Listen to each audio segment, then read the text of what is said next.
I got a call from one of my agents earlier this week, and she was in the midst of a moral dilemma. Naturally, I was intrigued. And the situation is she represented some buyers in a transaction, a traditional sale, but she happened to know the sellers, their neighbors or friends or something, but didn't represent them, but knew them. And we thought the deal was done. It went smoothly. People got along. Sellers sold, buyers bought.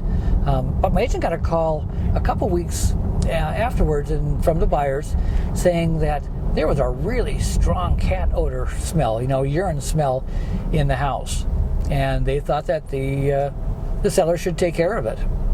And like we talked about a couple weeks ago, just because a situation comes up doesn't mean that the seller automatically has to remedy the situation, unless you can prove that the sellers knew and didn't disclose. And well, lo and behold, sellers knew and didn't disclose.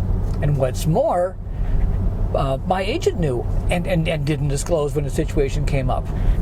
And the confusion came through this whole thing. And I mean, everyone's acting in good faith. These were good sellers, but it was an as is transaction, and everyone just thought that as is, and you get what you get, and the laws of disclosure really don't apply in a case like this. And they're wrong. The sellers are wrong. My agent was mistaken on it. That even if it's as is, sellers have to disclose any and all adverse material facts. There's no changing that. And in this case, too, even more important, my agent has a fiduciary responsibility to the buyers, and that far outweighs any relationship with the neighbors and making the neighbors uncomfortable in this whole moral dilemma of, I don't want my neighbors to get mad at me, but I would need to represent my buyers. Flat out, this is a no-brainer. We represent our clients, and let the chips fall where they may. Now, after my discussion with my agent, she did advise the sellers that she had disclosed what she knew about the situation to her clients, to the buyers.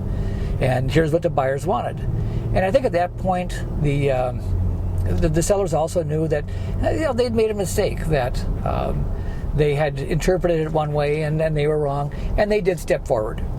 And they did take remedies or additional remedies to get rid of the cat smell. The point is, as is one thing, but you still got your fiduciary responsibility. You still have your disclosure responsibilities, no matter what. So thanks for watching. Stop back in again soon.